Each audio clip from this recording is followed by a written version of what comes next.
So we have a really great build here for you today. If you love jump attacks and doing a lot of damage with two really good quality weapons and a build that you can get pretty much at the beginning of the game, then you're going to be in for a treat because this build is a lot of fun. You're going to be doing a lot of damage. The weapons and talisman you're using are really fun to use, so I hope you guys enjoy the build. Let's go ahead and jump right into it.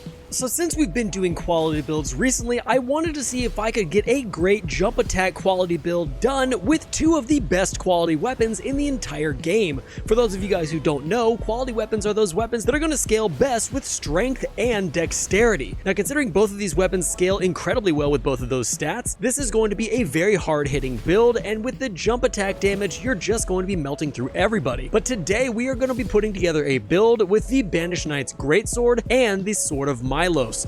Both weapons are phenomenal in Elden Ring when used alone, but when combined can be absolutely broken and a lot of fun to use. And with the Sword of Milos having the absolutely phenomenal Shriek of Milos Ash of War, which we'll go over in just a little bit, also phenomenal strength and dexterity scaling, as well as blood loss buildup on the weapon with some solid physical damage, and with the Banished Knight Greatsword being one of the highest scaling AR Greatswords in the game, you are going to have a blast with this build. And between our weapons, talisman, and flask, this build is going to be a ton of fun to play, so let's jump right into how it works, starting out with the weapons. First and foremost, let's go over the star of the show, the Sword of Milos. The big selling point for this sword is the fact that it can do a little bit of every single thing. Although it does have blood loss on the weapon, we are not going to worry about that at all because things typically die way faster than you can proc blood loss on the enemy. It's also going to have a strength scaling of D and a dexterity scaling of C with incredibly low required attributes at 15 strength and 19 dexterity. Its physical damage is 325 plus 318, and I only have mine at plus 9, so that will only go higher if you max out the weapon. Now, where this weapon really shines is the Shriek of Milos.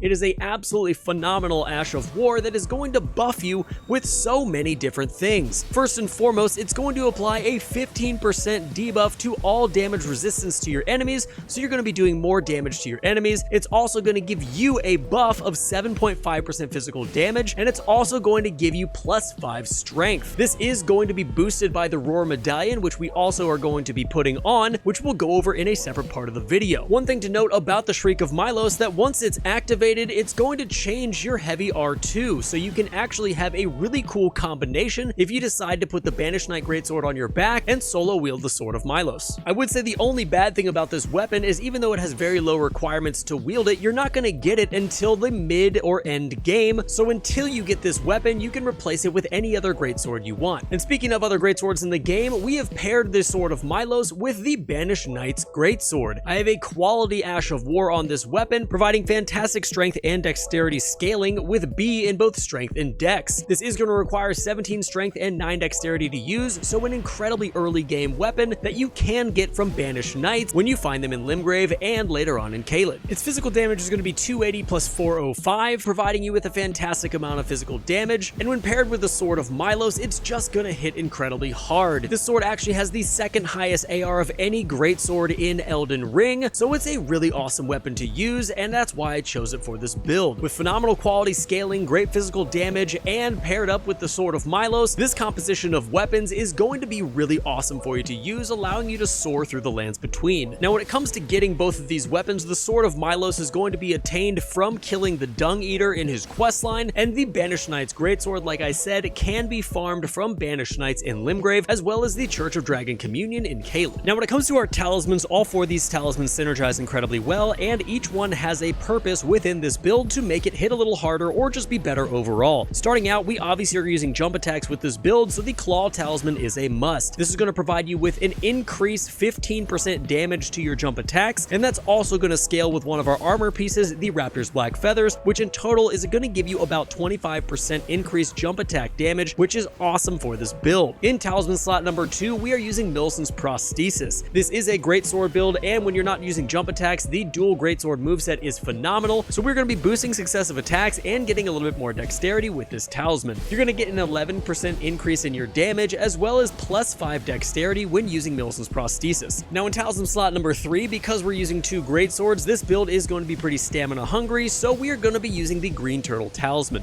This is going to raise your stamina recovery speed by 17.7%, and especially considering we're jumping and using two swords to swing, you are going to need this talisman, and you can definitely tell when you don't have a stamina talisman equipped with this build. And last but certainly not least, we have the Roar Medallion, which is going to stack very well with our Shriek of Milos. The Roar Medallion is going to buff our Shriek of Milos by 15%, so that's a nice little damage boost to that Ash of War. Now these talismans can be found all throughout the lands between. The first one you're going to run into is going to be the Green Turtle Talisman, which is going to be located in Summonwater Village right here on the map in Limgrave behind a Stone Sword Key Imp. The second talisman you're going to run into is going to be the Roar Medallion, which is also located in Limgrave after you kill the boss in the Limgrave tunnels located right here on the map. And the third talisman you're going to run into is going to be the Claw Talisman. This is going to be located on one of the ramparts within Stormvale Castle after you climb up a ladder, and it's going to be at the very top surrounded by a ton of eagles. Now the last talisman you're going to run into is going to be the Milicent's Prosthesis, and this is going to be a very late game talisman that you can get from Milicent's Questline.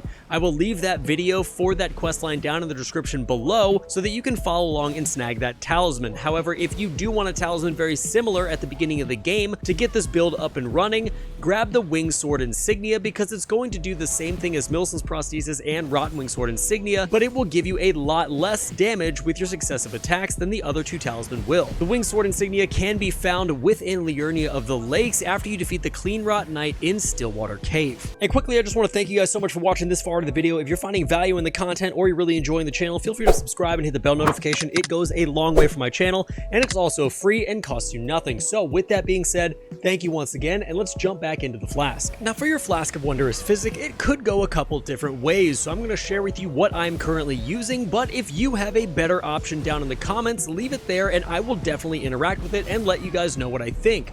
But I am using the Strength Knot Crystal tier and the Green Burst Crystal tier. The Strength Knot Crystal tier is going to give you plus 10 strength when you use it, so that plus 10 strength is going to translate to us having more damage. And I'm also using the Green Burst Crystal tier because this is going to boost our stamina recovery speed, and it does stack on top of the Green Turtle Talisman. The Green Burst Crystal tier is going to boost our stamina recovery speed by 15 per second for 3 minutes, so it's definitely going to be nice on top of that 17.7% stamina recovery speed from the Green Turtle Talisman. And the reason I'm using a stamina tier here is because, like I said before, the 2 Greatsword moveset plus jumping around a ton is going to eat up your stamina, so it's nice to have that replenished as fast as possible. The only tier that I'm not sold on for this build is the Strength Knot Crystal tier. I suppose that could be very situational depending on what you want to do with this build. You could use a Stance Break tier, you could use the Successive Attack tier if you're trying to go for more sword play rather than jump attacks, but overall I think that first slot in your Flask can be very situational, so feel free to choose a different tier where necessary. The Green Burst Crystal tier is going to be located semi-early on your journey, right at the border of Caelid and Limgrave by the Minor Erd Tree Avatar, who drops this tier east of the Smoldering Church. And as far as the Strength Knot Crystal tier, this can be picked up immediately in Limgrave. It's going to be east of the Stormhill Shack on a cliffside in a small altar. And finally, we're going to talk about stats and buffs for the build. So as far as the stats go, like I said, I'm level 170 right now, but it's only because I'm in New Game plus 6, so I had to get a little bit more health going up through these new games. So with the 150 build, you'll only cap Vigor at 50,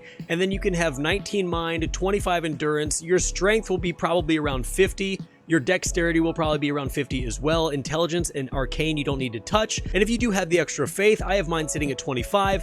You definitely want to have Golden Vow and Flame Grant Me Strength, as that's going to give you a 15% damage negation as well as 35% physical damage buff when both are combined. However, if you do only have a little bit of Faith, I highly recommend at least getting Flame Grant Me Strength to give you that 20% physical damage buff. And that is going to be it for this quality build, guys. I hope you all enjoyed it. Let me know in the comments anything that you would change, any builds that you're taking into the DLC. I'm super pumped for that, so I'd love to hear your thoughts on the DLC, what you think is going to happen, who do you think is going to be the boss that's harder than Millennia. There is so much to discuss and so much going on, but I'm working on a DLC checklist guide, everything you need to catch up and get into the DLC yourself. So with that being said, guys, I'm going to leave a bunch of videos here on the screen for you. Thank you so much for watching until the end, and until next time, stay safe, enjoy the game, and I'll see you in the next one.